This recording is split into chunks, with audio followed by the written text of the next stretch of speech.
how big of a advantage versus like the ISIS at that time? We had the advantage of communication, of night vision, like logistics. But it's an away game. You're on their turf, they know the environment, and then they're fighting us with relatively rudimentary weapons, tactics, everything. Like, spraying and praying with an AK-47, just hoping one of those bullets hits. We would hunt for these improved explosive devices. Like if you got so good as a scout pilot looking at that dirt is disturbed, let's call that in. And there was dead dogs and donkeys that were wired up with explosives where you could see that like a glint of a wire coming out, and you tell the ground crew like, hey, something's wrong. There's a dead dog here. Like, check it out. And sure enough, packed with explosive, like the worst of the worst.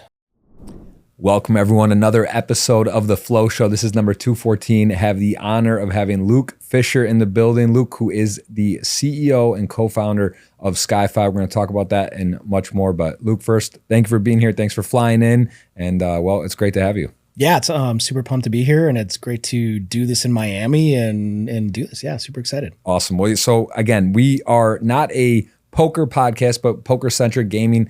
This isn't about, you're not in poker. You don't play. Just let's clear that. You don't have much experience with poker? Nope. I would say almost zero. Okay. I've played some games.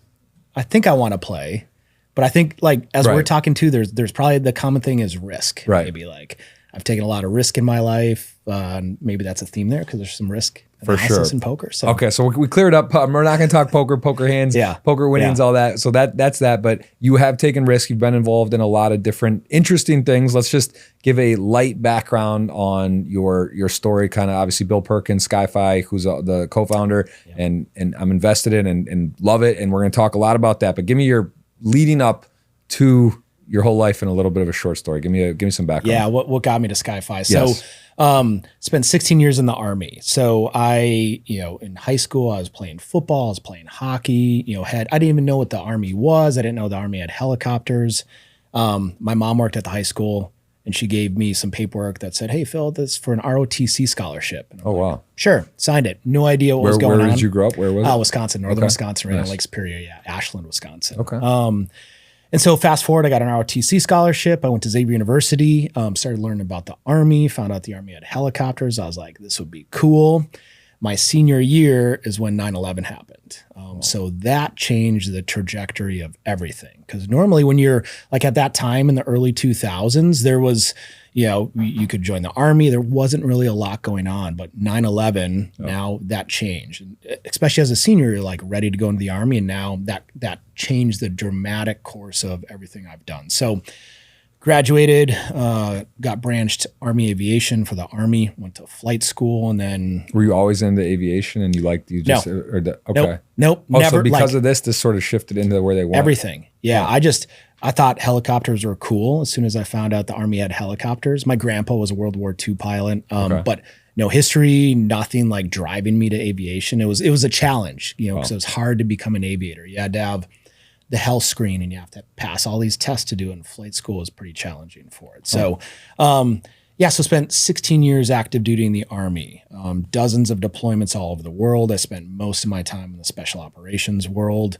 Where some like what you're talking, Afghanistan? Never went to Afghanistan, all over the Middle East, Africa. I mean, all the. How does that process work with deployment and like where they tell you, like, do you have any say choice, or is it literally just how do you think they come up with, do they profile it a bit on like where they think people might go, or how do you actually, how random is it? It's a good question. So it's not random. The phrase in the Army, in the military is you go based on needs of the Army. So you're a member of this, 400,000 person organization, which is just the U.S. Army. Wow. And wherever there's combat, wherever there's 400,000 in the Army? In the Army, yeah. What's like the total military? It's around 1 million, I think. Okay. Yeah, I think, Air Force has got a bunch, Navy a bunch, Marines a little bit less, but the Army is the biggest force for it. So the ground force, as you think. So how does that work? They'll literally, you're based where? At this time, so it's like my first base. So I graduate flight school.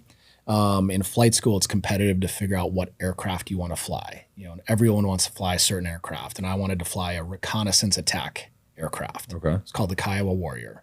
It's in the museum right now, so that dates me a little bit. They don't fly it anymore, but it had machine guns and missiles and rockets. You're flying these planes. Flying these planes in flight school. At this age, I'm 22. Wow. learn to fly helicopters, you're shooting, you're doing all this stuff, like preparing for combat. So you went from no real interest in this. Your mom tells you go to ROTC, and then you're next thing you know, you go to Xavier in Cincinnati. You're there. You graduate, and like, so what point did you know you would be this? I mean, this is a pretty intense trajectory to get. It's crazy. As soon as about halfway through college is when I was like, okay, I want to serve. Like, well, I always wanted to serve. Yeah. I got school paid for, but I was like, okay, this is a mission I like, serving the nation, doing something challenging was, super exciting to me because you learn about it. You learn the history of the Army and the military overall and all these, things that have, kept nations in the world safe. Yeah. It's like, I want to be a part of this. So fast forward, I've got the helicopter I want to fly. I get stationed in Fort Drum, New York, north of Syracuse, about an hour. And this is funny how the Army does it. They're like, what's your wish list? As you're graduating flight school, and what's your aircraft you want to fly? So I got the aircraft I want to fly, and then there's 5 choices for what I wanted to do. I got none of those choices. It was Fort Drum, New York. Didn't even know where it was. What's the point? So they ask you, and they try to maybe if there's a needs chance. of the Army. Right. Needs of the Army. They're like, we need people in these positions. Yeah. So it's just management drills, human resources. But so when you're there, and then you say you're going all over how many times? Like how many different countries did you go to? Yeah. So I've done. How many countries? Boy, I don't even know. Dozens, because. And so how does it work? You're literally you're there and you're in New York, and they're like they come and tell you they send you a message. How do they like? Oh, you're going to Cambodia. Like it's literally like so that. So Fort Drum, New York, you're training. You usually get a heads up of like, hey, in 6 months or a year, you're going to deploy this organization to Iraq. Okay. Ours, because it was right in the height of like when things were kicking off in Iraq, it was very short notice. You kind of hear rumors like, hey, I think we're going to go to Iraq. Or it's like, hey, we probably won't go to Afghanistan because our helicopter was smaller, doesn't perform well in high altitudes. Right. So we're like, we think we're going to Iraq, but Iraq is pretty big. Like, where are we going to go? So as the months got closer, we're like, cool, we're going to Mosul, Iraq, which is the second largest city in Iraq. And it was, preparing for it, training for it. So it's this, organization of hundreds and hundreds of people that get notified, and you get what's called deployment orders. And then you load up on planes. My situation was unique. Normally you go to Kuwait and you train for weeks at a time. You kind of get acclimated because it's, it's hot and you're, the environment and just like kind of a mental reset.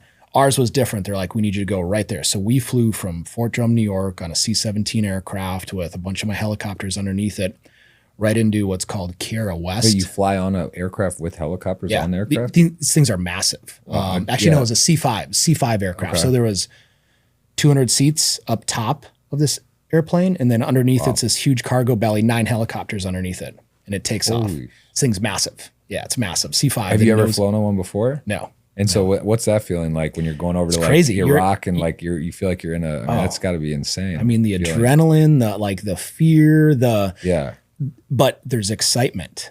Because it's like, what you do in the Army is you're training all the time. And it's kind of a sport analogy. It's like if you're always doing hockey practice or football practice and never playing a game, you're like, this isn't really fun. Right. But that's the mentality that the Army and the military needs. You're like, you want to go. What percent of the people on that plane you think are like, give me like a level of excited, scared, terrified, like what am I doing? Like how wide of a range is it from people you kind of interact and talk with? Yeah. I would say 99.9% were terrified. Wow. And I would say 10% would admit that, but everyone was, because it's war. Yeah, it's real, and you're there, combat. And then you're kind of Wow. And so we land, we go in Spain for refuel, then we land in Kira West, called it Key West for shortage. So, and we start training there, and then I think it was like a week later we start going to Mosul, Iraq. And I remember the first time, because you're listening to these radios. That's how you talk to a lot of the forces.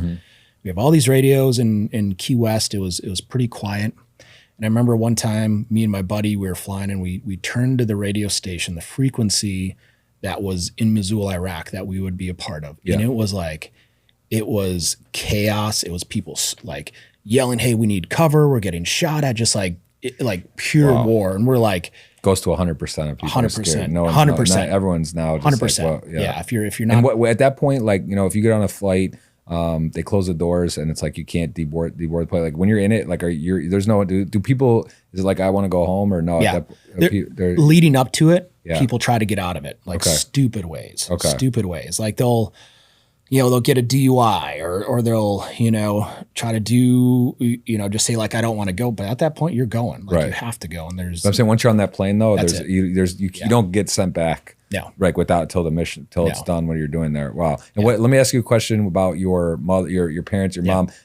Because like in poker, I ask this all the time. I say, were your parents supportive? Were your parents in anything really? Like, is it like when it's unconventional type of, not like a doctor, lawyer, a general job. So it's like kind of an intense thing. And your mom's like, oh, ROTC, how is she feeling? Is she crying? Is she scared? Crying. Is she like happy? Like, because that seems like that's got for the parents got to be really even more probably for a mother or someone to realize and not really know what's going on. Right? You don't get to just text every day and like, how are you doing? There's no cell phones. This was 2005. There was no iPhone. Right. You weren't allowed to bring any sort of phone over there. We didn't have internet. It wasn't like, hey, we just pull it up.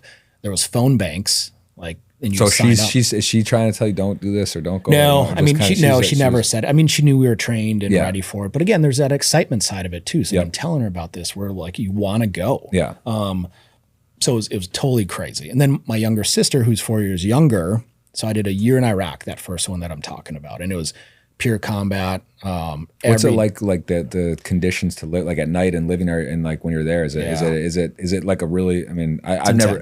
It is. It's crazy intense. So in Mosul, Iraq in 2005 and 2006, again, second largest city in Iraq behind Baghdad, there was what's called VBIDs, Vehicle-Borne Improved Explosive Device. So VBIDs, these cars packed with explosives going off. I remember it like every day. Wow. And you're sitting in an edge of the city at this secured base, but you feel it when you're sleeping. You're in these metal container housing units, usually shared with another person. And you feel the explosions going off. And then there was mortar attacks. You can hear them. You can hear them. You can feel them. Mortars would come in all the time. And you'd hear them sometimes, far off. And you're like, okay, that didn't hit, it hit somewhere random on the base. But then there was ones, I was in a building, in this plywood building. It was surrounded by concrete. And there was 10 mortars launched at us. And you could hear them. It's like, boom.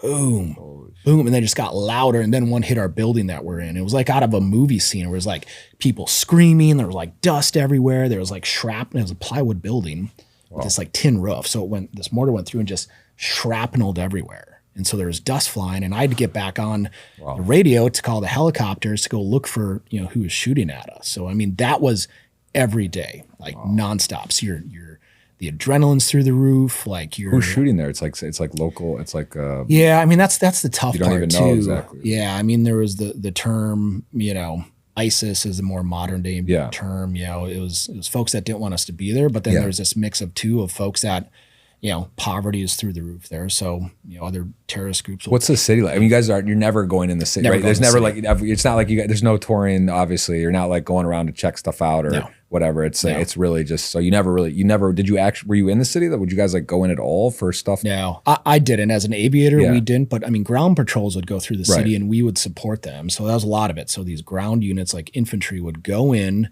to hunt for targets, meaning people. Right. And so we would support them because they'd be getting shot at. So we'd shoot back and protect them. But you're in this urban environment where people are living and it's just pure war, pure chaos, like horrible situations. And so in what point then is it like you're going for a set time or could it extend or is it like kind of, your time and then someone else will come in and they rotate or are you literally like, you could be there for, you don't know? Yeah, that's a interesting question. Typically it's a year-long deployment. The Army does. So 12 months. And then you get 2 weeks off during that to go home.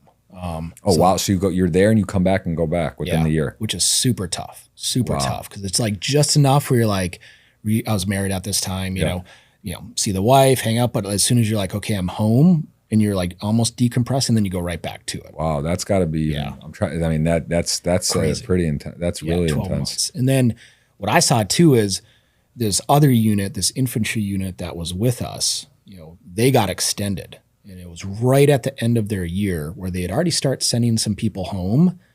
And then they got extended for another 6 months because there was this surge of people that needed to help in Iraq.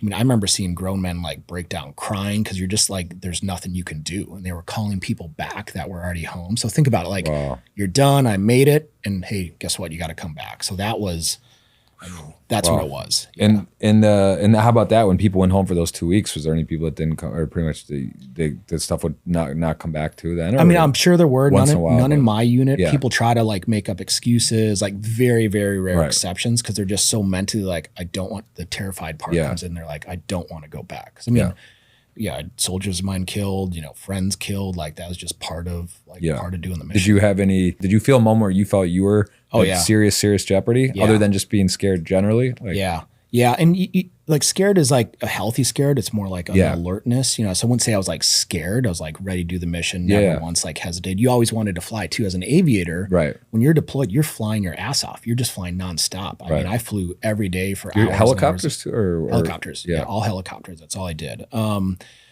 so with there's multiple moments where I'm like, okay, this could be it, but you don't really think about it until it's like over. Like I remember this one time we're supporting some guys on the ground in the northern part of Missoula, and you know they were getting shot at, and then I remember seeing this RPG getting shot at us, you know, and it was like slow motion. You see this like corkscrew little like white smoke, and it went under us, thankfully. Whoa. And you just like realize what happened, but it's like instant. Those aren't heat seeker in them? No, thank goodness. No. And how much of a skill gap, if would you say, if that's probably not the right term, but when you're talking about the on the ground at this time, because things are, that's another question. I'm very curious how, you mentioned there's not even cell phones really then. So what about like today, if you're over in Iraq and you're deployed, like do you have your phone at access? You can just as regular, like you can have it? Yeah. It depends on the unit too. Right. So, you know, some security maybe issues or stuff. Yeah, security issues, and you know, they give you like what you can say and can't say and all this other stuff. But I mean, I've done a total of, I think about 2.5 years total in Iraq over my adult life. So a couple year-long deployments. So I did this one, 2005 to 2006. Came back, did some training 2008 to 2009. Then I went to the special operations track where I did, you know, a bunch of stuff all over the world, but shorter deployments. And, you know, that's the US SOCOM? Yeah, on the special operations command, which was great. You know, you're then it was very hard to get into those organizations. You know, so you try out and you're selected. It's IQ tests, it's physical tests, it's flying tests. So once you're in, you know, you look to the left and right, and you're like, okay, these are the best of the best people. Yeah. So the level of operation goes up. How big of a, I don't want to say advantage, but like versus like the ground, the ISIS at that time, or people, how big of like, how undermatched are they in terms of like all that? Like, are you guys, because I mean, you had a massive advantage with equipment and intel and things, I would imagine, but is it still like, you know, someone was talking about this, they're saying, there's a lot of luck in some, luck or unluck in like some of these things, right? You're in situations like you get put in a spot where it's like, it doesn't matter, you could be the best trained or someone gets a, you know, intercept, whatever, right? How was that? How would you calibrate that? Yeah, we had the advantage of technology, of communication, of, you know, seeing at night vision, like everything, logistics. But it's an away game. But it's an away game. Yeah. You're on their turf. They know the environment. They grew up there. They have the, you know, sometimes the support of the local population. Yeah. And then they're fighting us, you know, with relatively rudimentary weapons, tactics, everything, like, you know, spraying and praying with an AK-47, just hoping one of those bullet hits, or, you know, improved explosive devices, which are out there everywhere. And I mean, that's a whole nother category. We would hunt for these improved explosive devices. Like if you got so good as a scout pilot looking at that dirt is disturbed, because I remember flying it over yesterday and the days and days before. Now it's different. Let's call that in. And there was, when you see, it's crazy. There was like dead dogs and donkeys that were wired up with explosives. Wow. And I remember seeing those where you could see like a glint of a wire coming out, and you tell the ground crew like, hey, something's wrong. There's a dead dog here. Like, check it out. And sure enough, packed with explosives. Wow. Like the worst of the worst of this. And so you go, you're there, you come back, you're out of there. And then do you have time off, or you go back to base and then you go back to base, you take some time off, you know, the unit, they call it like a reset period. You know, being an aviation person in the helicopters need maintenance, because throughout that year, you're just doing everything you can to keep them flying. So you could fly helicopters and planes. At that time, just helicopters. Yeah. Right. How much different now today, helicopters versus 20 years ago? How much better are they? You'll laugh, but not much better. Literally the same stuff in most of them. My helicopter. Maybe the technology just inside of them is a little better, but I mean, this is the government acquisition process where, you know, the helicopter I was flying is decades and decades old, you know, when I was flying it. So there's incremental improvements and they've gotten better, but the Blackhawks you see today flying, pretty awesome aircraft. I mean, they've been upgraded on the inside over time, but I mean, for a while, everything we were flying was. I mean, how much are those helicopters? I mean, Blackhawks fully like mission ready on the special operations side. They're probably like 20 to 30 million or more, maybe a little bit more. The smaller ones, like 5 to 10. It really depends. Big Chinook, the dual rotor system, they're massive. I mean, those are 50 to 60 maybe. I'm kind of guessing on that for it. So. Yeah, big, expensive pieces of machine. If I today was like, I want to learn how to fly helicopters, or be like, is it, what attributes is it within a person to do that, and how do you it just seems crazy, like the different places you can go within the military. So how do you get into that? Like how hard is it? Like, is it like, can someone learn and like you do flight simulators and like what type of skill set do you need to be able to do that? Yeah, first, like it's the medical stuff. You have to be medically cleared to qualify to fly helicopters. And then it's some IQ tests. And I always joke, I think I'm just smart enough, but like dumb enough to be like, yeah, I want to do that, because if you overthink it, you're like rationalize like, I shouldn't go fly helicopters in Iraq. Like no rational. It is. I get what you're saying. It's intense, but that's also like it's an honor, like to be, it's elite to be able to even to do it, to consider it, to be able to do but that it's, well. Like to your question, it was full time in flight school. Like that's all you're doing. You're like every day, half the day is spent in academics, learning about weather and aerodynamic factors. The other half of the day you're flying for year and a half. So if you wanted to go do it like off the street to become a helicopter pilot, I mean, you could find a school to do it every day, but typically it's going to take you multiple years. Right. The level of qualification that you would be at the equivalent of what I was at probably in like, 2 months of flight school. Right. Because you're just trained so fast. Wow. If you can fly a helicopter, does it help you with be a pilot? Like it does. It would be the for similar. Sure. Yeah. So when I was getting out of the Army, when I was done with my active duty time after 16 years, I had a buddy, named Nate, who was an instructor pilot. He was in the military, but he also was a civilian airplane and airplane instructor. And I was like, I don't care if I ever fly again. I'm done, because it was work. It was almost 2 decades worth of work. And he's like, let's just get your airplane license. I was like, fine, Nate, let's do it. And then I got in the airplane. I'm like, this is amazing. It's like easy and it wants to fly. And he's a great instructor. So it helps you on the basics, like knowing airspace and who to talk to and how to take off and like, fly flight plans, but like the physical controls, I'd say, airplanes are significantly easier to fly than helicopters. And are they much safer, airplanes? Or not? Yeah, overall, because, if a helicopter engine stops, you're dropping like a rock. Are those, was it single or double engine? Most of what I flew on the regular Army is all single engine. I flew some dual engine stuff. Most single, wow. Yeah, most single. So that thing stops and you're a rock, and you can do what's called auto rotate, where the upflow of air drives the rotor system. And there's all these techniques to do it, and you practice that nonstop. Was there situations on that No, side? thankfully, never have. I've gotten like banged up some here and there in combat, but nothing like that. Airplanes, if an engine stops, you can glide forever. I mean, not forever, but to get somewhere. Yeah, you've got a lot more US, time. In friendly spaces, you can just go land in a find field somewhere or something like that. So yeah.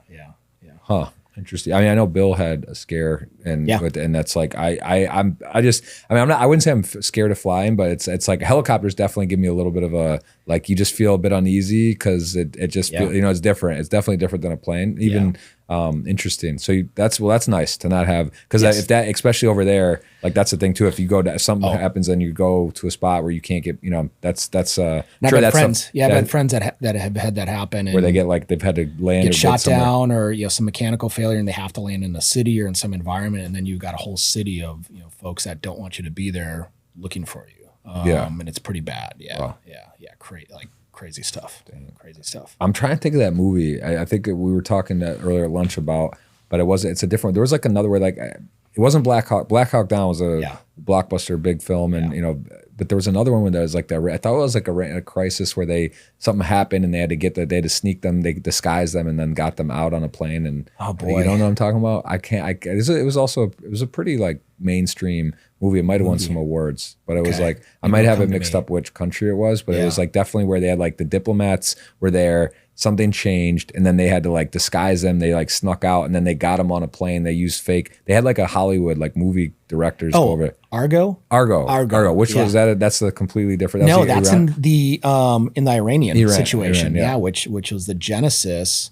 What year was that roughly? This is like 1980. Okay. There's a famous thing called like the Desert One incident, which was a checkpoint by this military group that was assigned to go get those American citizens. And Desert One was a checkpoint, and they had this catastrophic accident where a handful of folks were killed. The helicopter crashed into a plane, big fire in the desert, so they had to abort the mission. And that's why Special Operations Aviation was created, because you had this gaggle of like some Air Force pilots and some infantry guys and stuff all come together.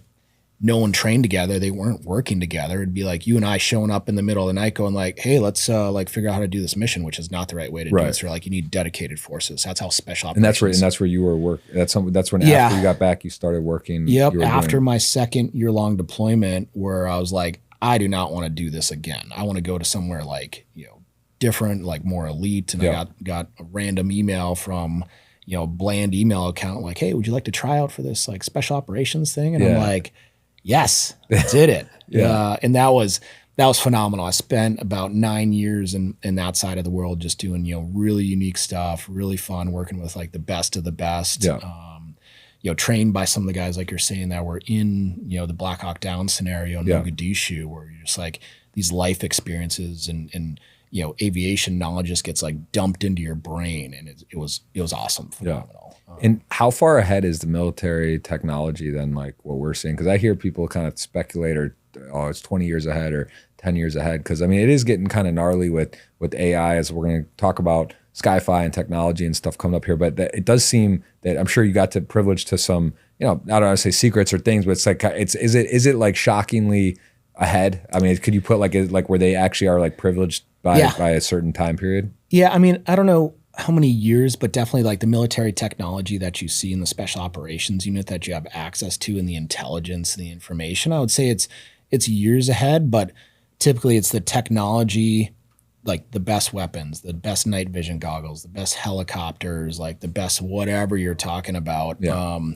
gets to the special operations world first, because they're a prime user and they like iterated on it really fast. They're like, cool, we like this, we don't like this, and boom. And then years later, like the regular military will get it. And that's kind of like the flow. But I mean, there's a bunch of secrets in the military, obviously. Like, a lot of hypothesis about who has what and what, aircraft are out there and stuff. And rightfully so, it should be secret. But I mean, it's hopefully stuff people will never have to find out about. Right.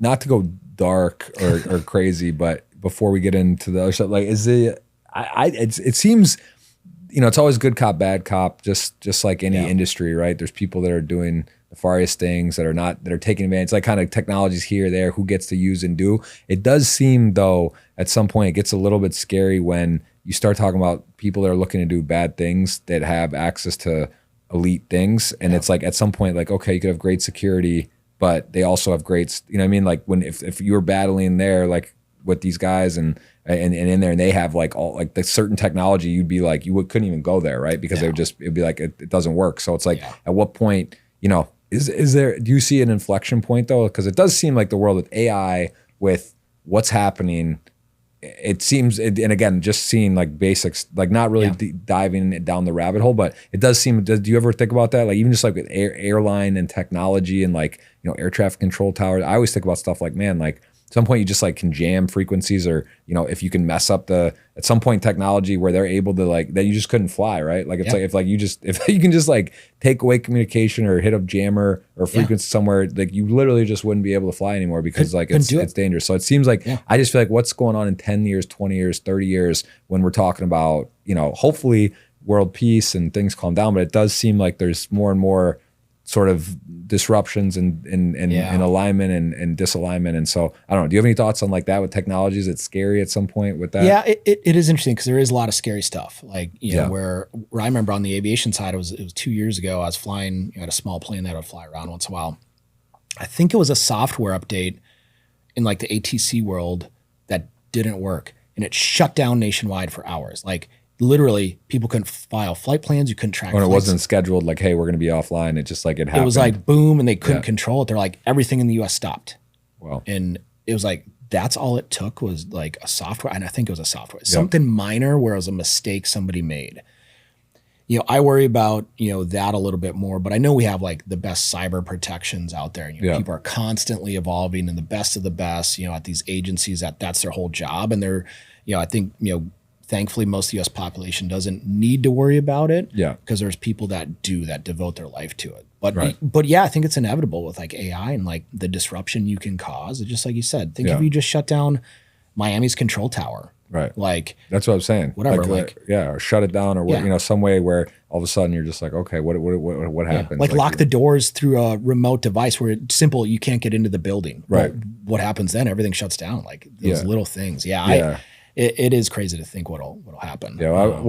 I don't want to go that route so much. Just a little, just curious where if you've thought about those things, but I want to know more about SkyFi. Obviously, I keep an eye on it. I know it's very cool, and I want to try to maybe to the casual listener understand what it is. How is it made for, who specifically, and you can maybe shed a little bit of light on the breakdown of what it's made for and who should use it. Yeah. So SkyFi is an Earth intelligence platform, and what that means is we at SkyFi partner with satellite companies all over the world, airplane companies, stratospheric balloon companies, analytic companies, and have this web and mobile application that allows users all over the world, heavily geared towards enterprise users. So like agriculture companies, finance companies, real estate companies, and government entities to use the technology. And by use the technology, I mean to task satellites with a couple button clicks to get the historical imagery from all these different types of sensors in the world, all over the world,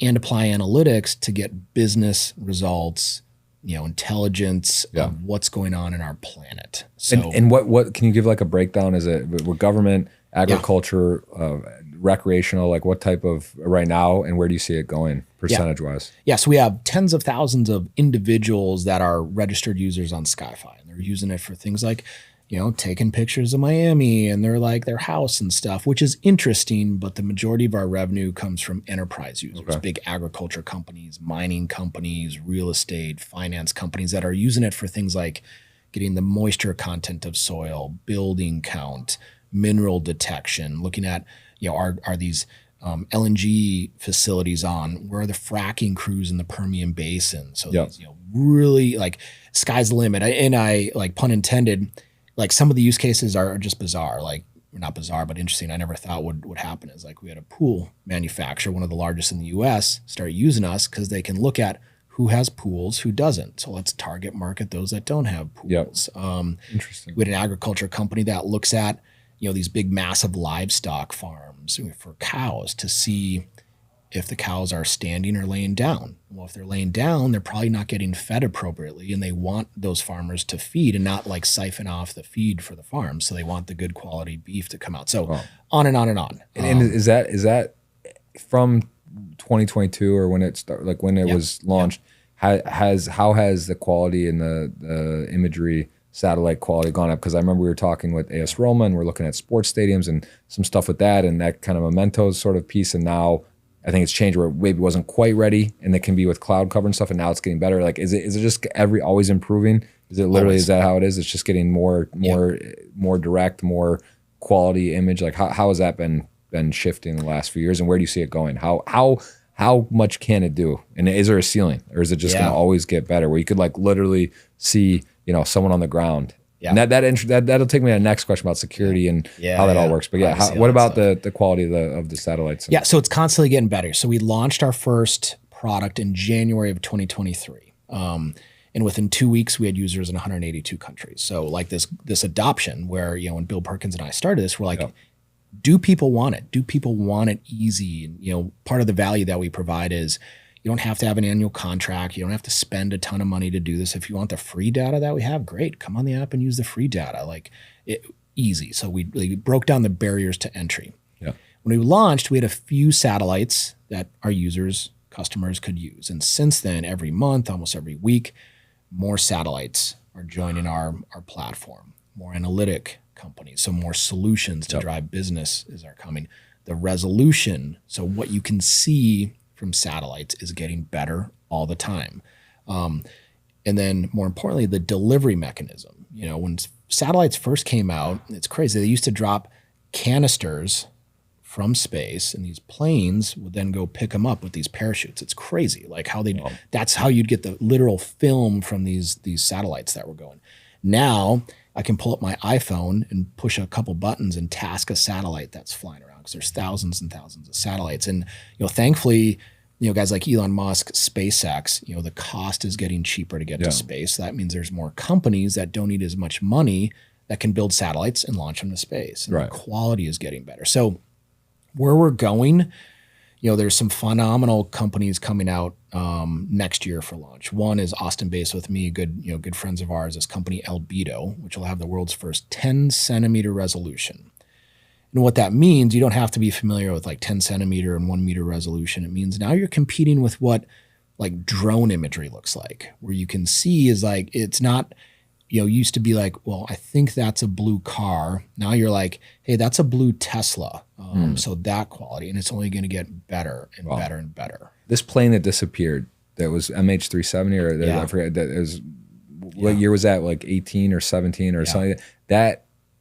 Would that be in today with SkyFi or with other just technology in general? Would that have been would it not have been able to be lost, because it would literally track everyone? How far are we from being able to basically see at any time, like, anything? Yeah, I think since that, kind of guessing here, like based on everything, but yeah, there's more sensors going up. Thousands and thousands of satellites have been launched since that plane disappeared. Yeah. So there's a higher probability you could look back historically over that area and see like, okay, I can see the plane, I can track it at least to sequence like where it was in time and space when it disappeared. Or but that's where we're heading there. If not there, is it there today though? Because like, would you say is every part of the world like covered by satellite now? So yeah, we have a partnership with a company called Planet who images the world daily. They have just hundreds of satellites. All right, so now that takes me to the next security question of. It's sort of like the Wild West, right? I actually, you mentioned Elon Musk. I got to meet him actually through Bill. We were in Austin and spent several hours in a small room, probably like 5 hours, and it was I think I went to bed too early that night. Yes, exactly. During ACL. Yeah. So that was fascinating, and obviously the language is different. Bill and him start talking space and stuff, and you catch 20% of it, and it's during that portion. But what is who is it? And just like Twitter, right? X. Elon buys that. It's social media. It's like it's free speech. You're getting to some major topics. How does space, with controlling and who has access? It's the Wild West. What's going on with security and like what is okay and not? Like you're talking about North Korea. You're talking about Israel. These places like where or certain places you can just go in and like where is it, and when it gets so. To the like where do you draw the line? What happens with that? Yeah, so there are some restrictions. So we're a U.S. entity, and there's lists that the U.S. says like you can sell to these people and you can't sell to these people. Yeah. So everybody that comes through SkyFi, that's the one thing we put a ton of work into, ton of money, ton of resources is our diligence process. It's all automated, so seamless to the customer. But if you're connected to Russia or like a sanctioned group in Venezuela, you just can't even see it. You can't purchase it. It's something we take very seriously. And like all the stuff that was kicking off in Ukraine, Eastern Ukraine, we just geo-fenced it off because it was such a blend of you're not really sure who's there. You're like, we're not taking the risk of selling to that company. And then certain companies can also say, because they're private companies, they can say like, hey, we don't sell to this region of the world, or we, or SkyFi can't sell this region of the world because we want to. So there are restrictions on it, but like we're at this point where, again, the resolution is interesting and you can do a lot with it, but it's not like you can, at this point with commercial available technology, like track Jeff Gross from the time he leaves his house to his car and where he's at. Like we're not there yet. Like, but it's so good and bad at some point. Like it gets to a point where it's going to happen, right? It's inevitable. It's like, is it 5 years, 2 years, 10 years? Elon's saying, I just saw some clip the other day where he's saying AI, 10 to 20% it goes bad. Like, you start getting to that point of like, these are big, how bad is bad, risk. Right? Yeah. Is it like really bad or Terminator stuff, or are we talking bad like like some blips and things happen? But I don't know. It's some space just seems like satellites and this thing is like the next. You're talking about Mars by 2030. moon, people, it's getting a little wild, and then it just sort of brings in another with ties back to military security risk. At what point can you just, bad people have the wrong toys, and it just seems like it's kind of, but it's always good and bad, right? Policing is always, you're always like this. So yeah, and it's all in like what the user does. We control, at some levels who has it. There are government agencies that restrict on what resolution, so how fine detail you can sell. And then also it's net positive. Like there's so much good, billions and billions of dollars worth of goodness that comes from it, right? From humanitarian and disaster relief, and all the goodness that comes from it. So definitely net positive for the world. And I view it as, I think in the future, in a couple years, like people shouldn't really care about satellites or where the imagery comes from, like because it's I use an analogy, I used to work at Uber for a couple years too, and as it relates to SkyFi.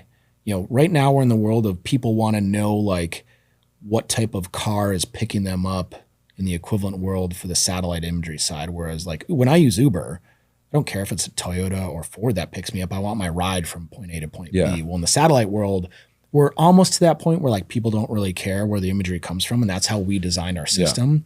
But you still have some that are like loyalists to the brands, because there are a few like really prominent satellite companies that are like, I only like Planet, or I only like Max our imagery. And we're like, but there's also a whole bunch of other solutions that are coming, if that makes sense. Yeah, it makes a lot of sense. Very interesting. And that Uber, you were there, is what Uber, you worked with the Uber Copter, was it called? It was Uber Elevate. Yeah, Uber Elevate was the electric aviation division of Uber. And my role was head of flight operations at Uber, which people are like, head of flight operations, Uber? Yeah, what is that? Because there has been on the phone. It's actually in there's cities where you could. There's a Uber chopper, right? Yeah. Uber that you can take. we ran that as promotions in some cities. It was like LA and New York or. Yep. And then I stood up with a bunch of good dudes and gals, Uber Copter in New York City as an early test. So you could, let's say you're in Manhattan and you want to get to Terminal 4 at JFK, you were presented in the Uber app, like you could take Uber Copter. And it was all this beautifully, designed customer journey where a car would pick you up, it would drop you off at the downtown heliport. You'd get in a helicopter, fly 7 minutes to to JFK. A car would be waiting for you at the FBO.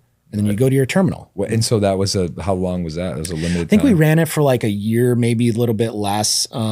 It was a good experiment because for Uber, it was the connectivity. Like, how do you design the app where you have a car dispatch and you're pooling customers? And then on the other end, the reverse, like a bunch of customers have to go to different directions. So it was the technology that we enabled, and then how to track the aircraft in flight. Like, what if it gets delayed? Do the cars get dispatched? Do they wait? Do you get another driver? And so what ultimately was the feedback that it stopped? It works. Like the technology is proven out. And then it was a cost analysis too. Like, how much will people pay? Because if you've ever gone, I just did it yesterday, Manhattan to JFK, it was like an hour and 15 minutes and $150 in an Uber. Yeah. We were charging $195 for the Uber Copter experience. It's like free. And it was, half the time. You get to fly in a helicopter. It's cool. Yeah. So that won't be coming back. It will be. So Uber Elevate. So I left to join an electric aviation company called Joby. And then about a year later, Joby acquired that Uber Elevate business unit. So a handful of people went to work, which is weird. Like, it's timing. I'm glad I moved on my choice and not when I was told to move. Yeah. And so there's electric aviation companies like Joby and Archer, two really prominent companies that are building these ultra quiet, ultra safe, very fast aircraft that will supplement these journeys. There's a lot of military use cases, a lot of like Saudi Arabia and Qatar and like those entities or those nations are getting involved as well because it's fast, it's efficient, and they're safe. So these things take off like helicopters, and then the rotors tilt forward. And so you have the speed of a plane, and then it's quiet. Like I've seen a bunch of test flights. You can have a conversation like this and have it hovering 100 feet away from you, and you don't hear it. Like a helicopter, you can barely think straight. Wow. So it's these it's almost, it like tricks your brain a little bit. It's amazing. Interesting. And that you went to graduate school at Stanford. How many years were you there? Yeah, just one. So I did the 1 year program, was called the Sloan program. So full-time for a year. We'd integrate with the MBAs for a year. So I did that. Yeah, I did that on active duty, actually, and then through a private fellowship. And then then went to Uber, and then went to Joby, and then Shield Capital as an entrepreneur in residence for about 6 months. And that's when I met our buddy Bill. All right, take my next question, Bill. Yeah. So because I got it was SkyFi in particular. I remember I was in Rome with Bill, and we went there for a soccer game, and it was awesome. And he like had scheduled a meeting with a woman there who he was looking to hire. He was telling me, she's the best in the industry. She's going to meet us in Rome. She came to lunch, and then sure enough, she came on and got hired. I think she had a huge, she was one of the more respected and well known people in the field. So Bill likes to get the best of the best of people, and he he's pretty persuasive and can find a way to get you to go and come into the, so you met Bill, he wanted you to be involved, and then that's why whenever I'll tell you the story, because when I meet Bill, when I meet people that know Bill and become close with Bill, it's funny because like I kind of think like, oh, you've known Bill since college or something, but it's like he just has that type of infectious, like when he's friends and with you're there, he's like really engaged. So tell me how you got to know him. And I feel like you guys know each other forever, but that's not the case. So I moved to Austin and I was working in the venture capital world. I was thinking about starting a company, if you believe in autonomous vehicles, because I was coming from that world. Partner with those companies, like Tesla and the Jobys and all this other stuff, and sell their data because they have to collect the data to operate in the environment. Like, cool, sell that. I was thinking about that, and then through the Uber network, a buddy of mine, Nikhil, who I worked with at Uber, who's now at Archer Aviation. He was coming into town. He's like, hey, I'm meeting this guy, Bill Perkins, like for, to try to pitch him on an idea I have because, Bill's an investor. So Nikhil and I grab lunch. I tell him about my idea, and this is Thanksgiving, 2 days before Thanksgiving, 2021. Tell him like, hey, I'm thinking about this company. He's like, okay, cool. And I didn't know who Bill Perkins was. He calls me 4 hours later. He's like, Bill wants to talk to you. I told him about your idea. He wants to start this business called SkyFi about like satellite imagery, and he's got a lot of other stuff going on, so you should just talk to him. And then the day after Thanksgiving, I was at Bill's place, meeting with him and Lara, like heard about the idea, and I'm like, let's do it. So then I went down to Houston, met some of the other folks in his, the family side of the house or family office side of the house, and that was it. And then we launched the business. So it was pretty quick. I'm like, I'm in, and I think, it's great. There's, Bill, like, is like this big vision, like change the world type stuff, which I like too, but I'm also like, and here's how we're going to do it. We got to have meetings and partners and business relationships and all that stuff. So we work really well together.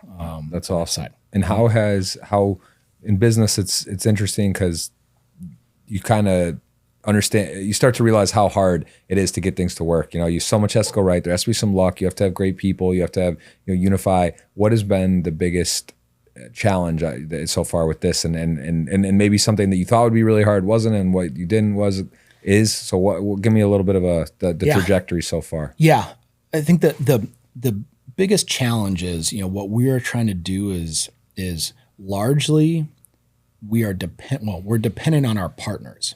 And so we don't build our own satellites, we don't build our own analytics, so we rely on our partners. So we can only move as fast as them. When it comes time to sign partner agreements and deals, like we're kind of at their mercy. We're just, Bill, me, like we like to move super fast on that. So that's been the biggest challenge. That's where we put most of our effort because we don't exist without partners. But now over years, we know how to get those partners on board and we know how to do that. So that's great. Slightly related, but on the different spectrum, what I love and what has been, I think the most fun is building the team. I took a lot of lessons from my special operations days of like how to build a team, how to hire. I like this thing of trait-based hiring, where I think there's a lot of similarities between startups and the special operations world, where special operations, you're hiring people for the traits to get the job done because you don't know what the job's going to be. We couldn't have predicted we're going to go to these places in the world that we went to and have to do things, but you get the problem solvers in, give them the right tools, right resources, and let them do their thing. Special operations. Startups are the same thing. You have this thesis of what you want to do. But you need to hire the people that are comfortable going like, hey, we don't really know what tomorrow's going to look like, but we're going to figure it out. And I've learned, hire the best people and and learned a lot of lessons too, where, some people just aren't meant for startups. Like some people aren't comfortable. It's kind of like that rationalization, like back to the military. If you're too smart, most people are like, I shouldn't do a startup. I should go work for Google where the pay is better and there's more sustainable, less variance and volatility. Yeah. Like this is like you're right. It's going to be hard to hit the unicorn, crazy the odds are low shot, but you're crazy also risk. It's I guess that's a nice part too though, because you can sort of take some shots and you're around 40, right? 40. Yeah. So like you're still young. We're young in the sense of 40, we're like 44 to be exact. Yeah, but you're still like where you can do stuff, do some things, be in a cool thing, and then if it doesn't work out, you have some skill sets where you can go get a solid job or do something. So it's like that's kind of nice in a way to take some shots, take some flyers, do what you enjoy with people you like, and that's great. And then if it's sort of because Bill, I always say to Bill, I said, Bill, how's this going to go? How's the investment going to go? He's kind of like it's be a 50 to 1 or 0, but it's like kind of like it's either going to hit hard or it won't work. But do you feel it's past the point where it's sort of like uncertainty where now it's like some things are happening where you're like, okay, now it's like it's going to work, but how much is it more feel like that? It is, yeah. And I think on that, from the beginning, day one, it's me, like running the company and hiring people. High probability of failure, unknown. Now that it's narrowed where the probability is much higher. Because we've got people all over the world use us. We've got some major satellite companies out. We've got some really exciting stuff that we're going to do, and announce in the next couple of weeks. We've got some government stuff that we're really excited about as well. That is really going to change how like the military and government operates. So that probability is. So it's much higher probability of success right now for it, which is really exciting. Yeah. But I also want to go back to like the risk side of it, what you're talking about with startups. And I run into this. I do some like coaching with like veterans and folks getting out that are in the similar path I took, where you get out and you're in the military. There was a immense personal risk that you're taking, but like zero financial risk. Now the money's not great. It's the military, but you're not doing it for money. Right. And then they get off active duty. And then they're like so cautious about the job and worried about failure, where I go, for most people, like there's not that much risk. Like for me and like folks like you and me, there's no risk really in life. It's not like we're going to have to worry about like how to put food on the table or like, take care of the family and the kids. Like that's done. Like that we've made the right decisions. We're on the right path. So I tell my like veteran buddies and other folks like get in the startup world, like if it fails, like so what? Like you're gonna be fine as long as you don't get into like illegal stuff, of course. And there's always the odd cases, but for the majority of people, like the risk isn't there. Like you're thinking it is, but who cares? Like take the risk because the upside's huge. Like, for sure. And as you're younger, you can do more of that. And as you get old, I think that's like a general rule. It's like take less risk when you're older and kind of have a little more. Do some flyers and start allocating less risk later on. But Bill, I know Bill loves to. If he builds a small edge, he'll make a big bet, which is fun. He kind of lives by that die with zero mentality, which is great book. Which is great. It is great. Yeah, we should plug that for him. Of course. It is great. No, it's cool. And what's it like, Ben, with Bill and this company versus some of the other places you've been? How is the culture different? And how's the experience been different? I love it. I've never, and I say this all the time, I've never worked as hard ever, like including the special operations side, like different type of hard on that side. But in terms of like the stress level and how many hours a day I'm working, but I've never enjoyed it as much. Granted, special operations day, there's some unique days, there's really unique stuff in the people, but those days are done. But this is amazing. I worked at Uber. I was one of 25,000 people. It was fun, it was exciting, but at the same time, you're like, as much as I tried, I couldn't really steer the Uber ship, too much. Joby Aviation, better, but also that was during COVID in California too, and there's a lot of just craziness. Venture capital world was like a snapshot in time, but SkyFi, I mean, I can steer the ship like with a text message, and like drastically different, but having the team around is fantastic. So it's, by far, I've got the startup drug, I'm hooked. I love it. It's fun, and it's but it's all about execution too. Like you have to like be diligent in it. For sure. And tell me about being a father. You have two daughters, high school. What's that experience? Do you think military background, does that help you?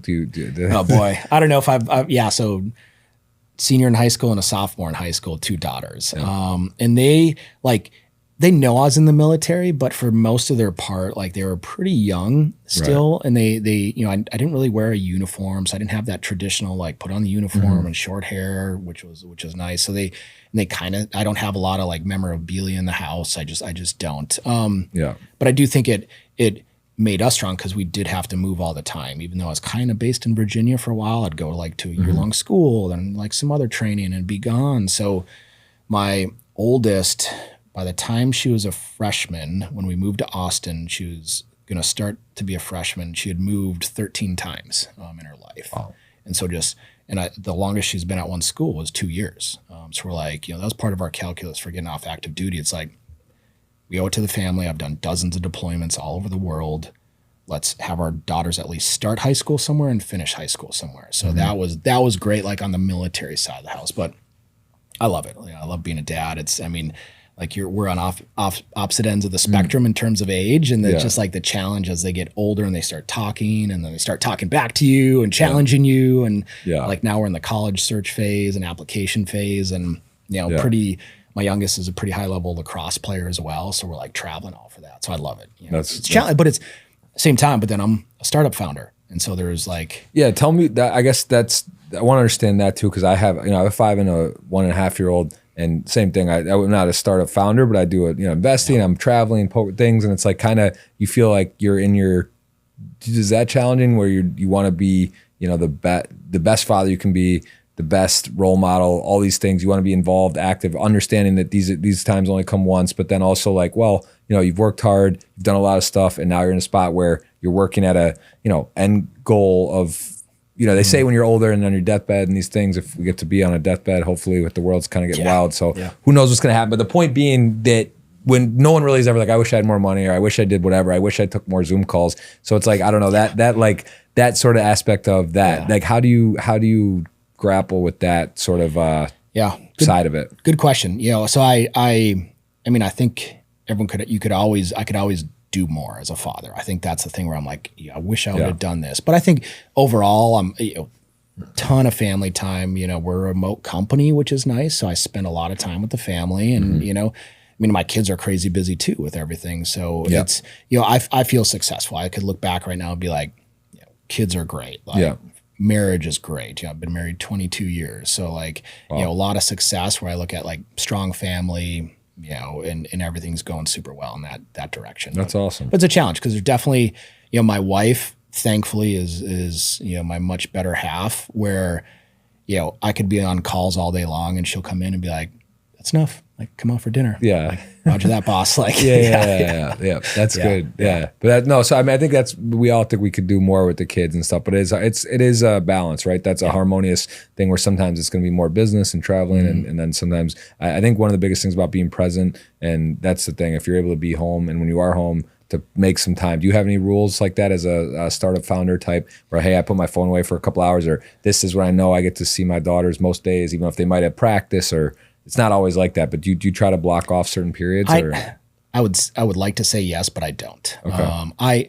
In the morning, even our youngest is 15, my wife and I wake up early and make her breakfast. She likes that. Our oldest has made her own food forever, so she doesn't want to. So there's like those little things, and like going to lacrosse. Are you like practice. A 4 a.m. wake up cold plunge? I'm almost there. I do have a cold plunge at the house. Okay. I've not gone into the wake up in the morning and do the cold plunge. I'm like a 2 or 3 p.m. when I need a little like. But what's your wake up? What's the alarm clock? Usually around 5:45, 6. That's pretty consistent. And if I'm at the point now where I don't really need an alarm clock. I'm usually up, grab some coffee and, start on the emails, because I've got a team all over the world. So you open up the email or Slack and it's nonstop, which is good.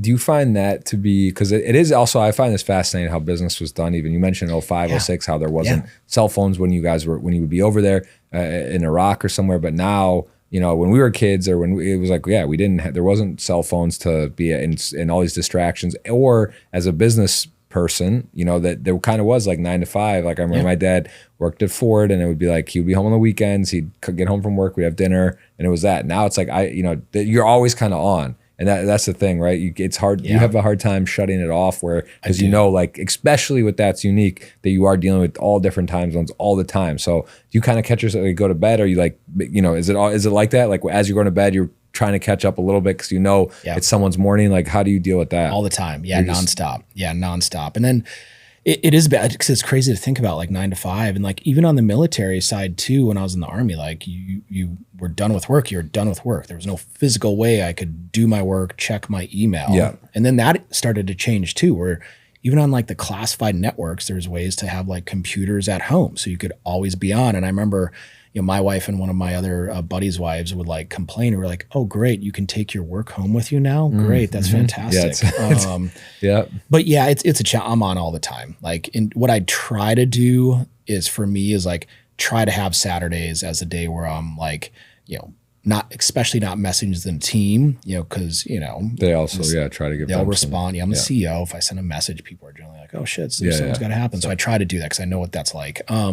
I'm pretty horrible at it though, I admit, and there's certain groups where like we're in it to win it. We know there's a price, for all of this. So we're there, but I try to balance, but I'm pretty horrible at it, I think. I love it. Speaking of some of that people you might message, tell me about Tom Babb, how great he is. I've gotten to meet him several times and just seems like an absolute legend and how hard he works and just a super infectious, personality. Tell me about. Yeah. I'll tell you the story of how like Tom Babb came to SkyFi.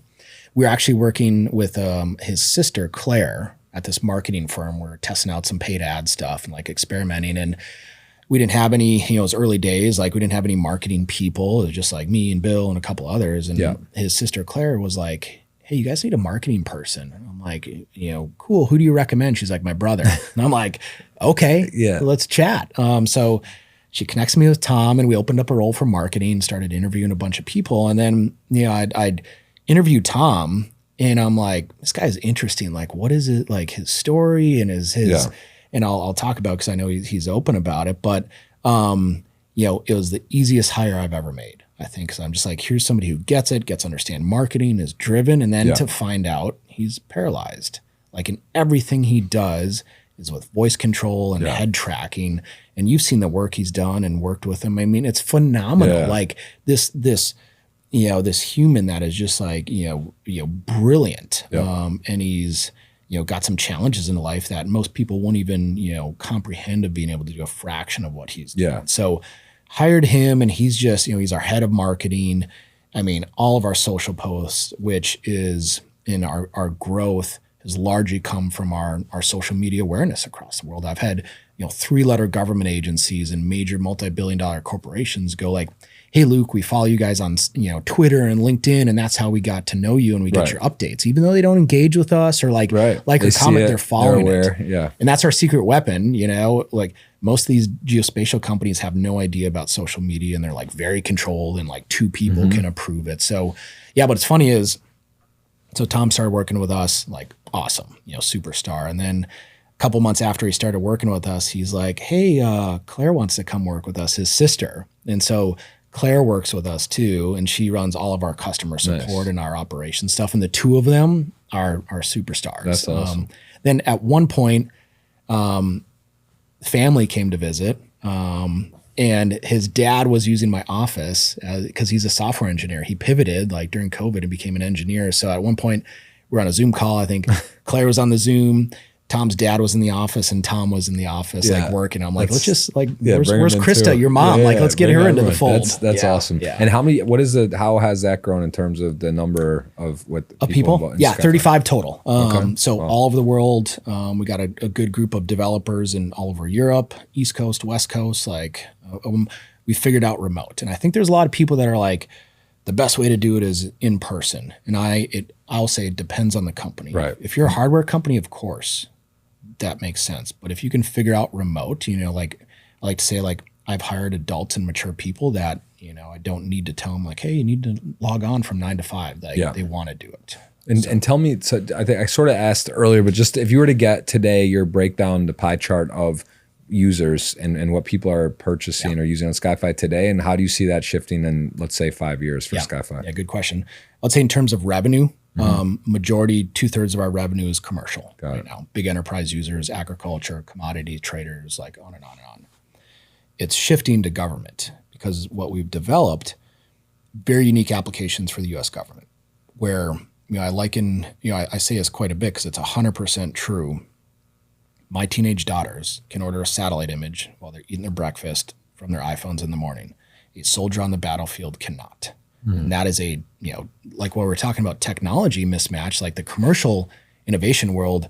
And there's really good history. Like the R&D spend used to be all government. Now it's flip-flopped over the last bunch of decades where the commercial R&D spend is much higher. So, we see this technology, we've got some work with various entities in the government, which over the next probably 3 to 5 years will probably be our largest source of revenue if I'm reading the tea leaves right. I'm just seeing where the opportunity is because it just makes sense. And what about for individuals, just for sort of like you said? Like the consumers, we got thousands and thousands of them. They're relatively low spend.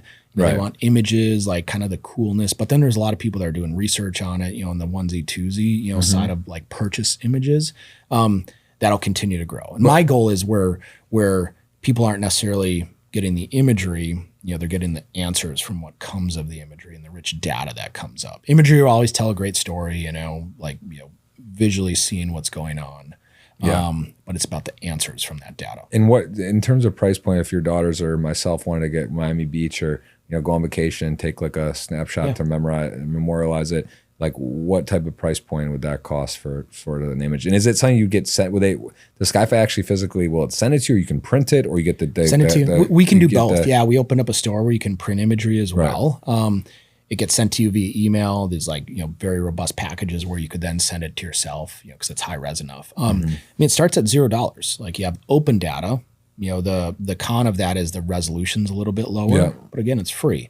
Or you can spend, next year you can spend, hundreds and hundreds and hundreds of dollars and have like the highest resolution capable, and you get it within a day or two. I know what we need a art collaboration, like print out something from every Miami Beach or New York City, some cool stuff, and have an artist like paint over it and do some stuff. That's NFTs cool. Was hot for a minute. The NFT craze. It hasn't gone so much. Very cool. And and tell me about SkyFi Costa Leone. Obviously, that sponsors stadium. That's pretty cool. Shout out to Haral Bob Garris. They got promoted again. They're moving on up. I think the one division below the La Liga, and that's exciting. How did that deal? When did that come about? That's pretty more. It was over the last 6 months where through the connections like you and Bill and through this soccer world.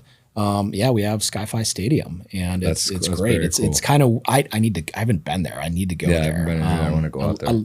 I'll say I would like to say I love soccer. I enjoy watching soccer. I couldn't tell you like team or names. I think I know Messi, and that's about it across the world. But I would love to go there. But it's super cool, and that's really part of our plan. When that opportunity came, we're like, of course we want this. Of course we want the brand name out there because again, thanks guys like Tom, and Bill's like a marketing genius as well, where it's brand name, it's constant hits of like SkyFi, and I think we've been super successful at that. So I think we'll do more. I like you and I were talking, like get some imagery of soccer stadiums and professional sports stadiums around the world and have that as like the memorabilia. Again, as the imagery, as the satellites get stronger, I just think that's so cool. You go to a first game with your kid and you're there, and it's like more about just like a cool image actually of it. What in that moment in time, you say the score was 2-1 and there was 60,000 people, and the date and the temperature, and you have it like you get that, and you can have that whether it's a digital or a print or both, and like that's obviously I guess you get more creative with that along the way. But I think that's just something. Sporting events are so.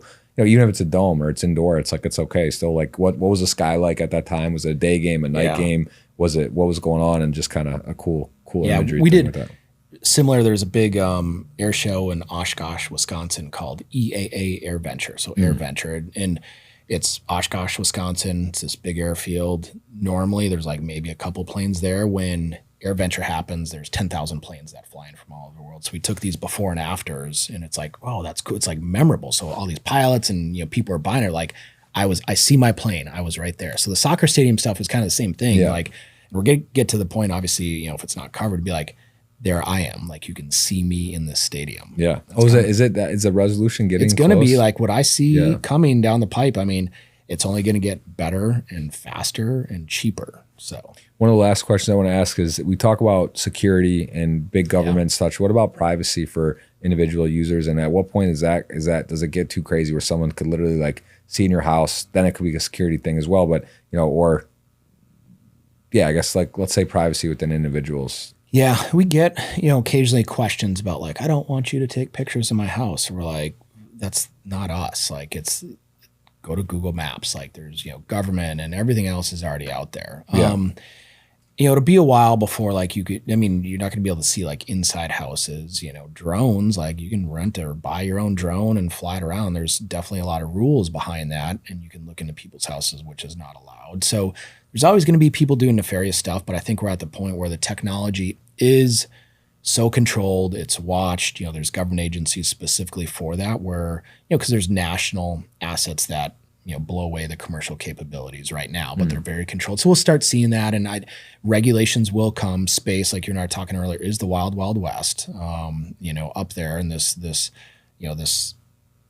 dynamics of space. It's amazing. But I don't think we'll get to that point where privacy is like really a concern. But I also remember, when folks like you and I were growing up, they'd throw these big yellow books on our doorsteps with like your name and your address and your telephone number. And now people like freak out like, oh, my name's on the internet. It's like, we used to give that away for free. Like everyone used to have it. That's true. Yeah. Which is kind of funny. That's a long time ago. But privacy is important. So, and we at SkyFi, the real important part is we take that very seriously. So all of our customer data, our customer names, that's held with us. It's locked down. We don't give it to anyone else by principle. Other companies used to do that. We're like, we don't do that. That's not our business. These are our customers. So that sensitivity is very closely held with us for privacy. Very cool. Yeah, the SkyFi, I know with the Karate Combat, that was an event in Austin. Yeah. What was that? How was that? What was your thoughts on that? I got it because I actually at the beginning of the show I forgot to mention that is the title sponsor. So shout out to Karate Combat. Forgot to mention that. What was that experience like? So I think there was you guys were talking to them a bit about about some sponsorships too. Where one that was an awesome event. That was super. That was funny. Seeing that, was it McFarlane, right? The guy from Fire Festival. Yeah, he got knocked. Or no, he actually knocked them out. He did well.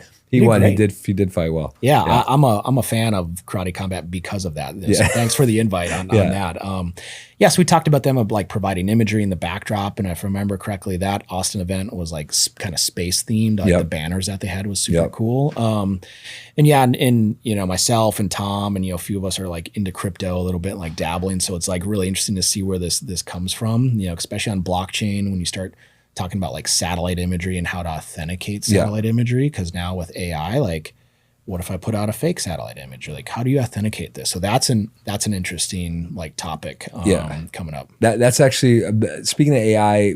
How do you see AI with SkyFi in particular? I'm sure it's kind of in the same wheelhouse of things with technology. Where do you see it being an important part of this? Huge for us. And I'm not going to divulge too much because we've got a lot of cool work that I don't want to talk about quite yet, but AI is going to be instrumental in how people interpolate the data, use the data, get questions answered, because it's very technical at some means, but want to be able to go like, show me the oil inventory in the Permian Basin, and boom, that's success for me is what comes out.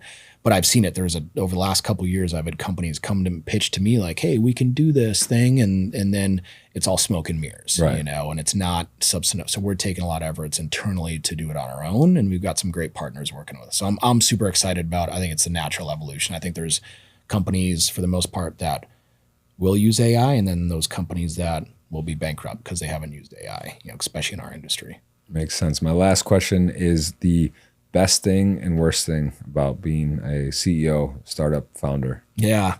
The best thing is by far the team you get to work with and the people every day, because I learn so much every day. I didn't come into this industry knowing anything about satellites or geospatial, and now I know a bunch about it, but it's because of the team and the people I work with. I think the worst thing is, the speed of innovation. It's still too slow for me. And I'm thankful like for what's going to happen with this new administration and Elon being involved, where like space regulation and stuff, because we as a country and as a globe, we can launch satellites faster. The technology is better. There's just a bunch of bureaucracy that prevents it, which has the downstream effect of our customers are waiting for data that can impact lives and business decisions, where it just has to get faster. That's my only complaint in the industry is in about being a founder is like the speed. And I think if you asked everyone on my team, like, what does Luke care about from a business standpoint? It'll be speed. Like, that's it. Like, go out there, push the boundaries. If you fail, great. At least you like tried and you're going to learn something from it. Very cool. Well, I've definitely learned a lot. It's an interesting time, and I know again when Bill says jump, it's like how high, you just do it. And again, I always bet on Bill. He definitely is ambitious. He's got a lot of amazing ideas, thoughts. It looks like they're coming in this particular arena. It looks like it's sort of getting more concise and developing. So it's exciting, and it's definitely, I think space is a very, satellites, imagery, these things are, it's the right time, right? It's just this time of life and world. It's moving fast and it's interesting, and definitely going to be keeping an eye on it. Where can people follow along? What's the best way for them to be updated and informed? Yeah, you can go to app.skyfi.com to check out what we built. You can follow us on Twitter, SkyFi app, LinkedIn, same thing at SkyFi. Discord, we're big on Discord as well. So follow us on Discord. Our website, skyfi.com, Instagram, SkyFi, like we're everywhere on social media. Yep. So just search for SkyFi or satellite imagery and follow us. And we love to hear the customer feedback too. For sure. And actually, I said last question, but your shirt, 1% better every day. Tell me, how does that math work out if you do that? It's hard. And this was from our mutual friend Igor. We were at a party. He's like, hey Luke, just so you know, like I get the math, but that means you're going to be 37 times better by the end of the year, which is a lot and really hard to do. I was like, I know, but the shirt is kind of cool. Yeah, the shirt's cool. The idea moving forward is just important. A little bit each day. Yeah, Igor does. He's got some good math in his head. That's very, very cool. Well, anyway, this has been a very exciting podcast. I hope everyone enjoyed. We'll have many more to come. And again, thank you to Karate Combat, the title sponsor. This is the Flow Show number 214. Luke Fischer, give him a follow. He's on social, he's on LinkedIn, and of course, SkyFi is all over the place, as just mentioned, on all the socials and very interesting stuff. And shout out to Bill and Die with Zero. Might as well give it, check it out. It's awesome. Thanks for coming.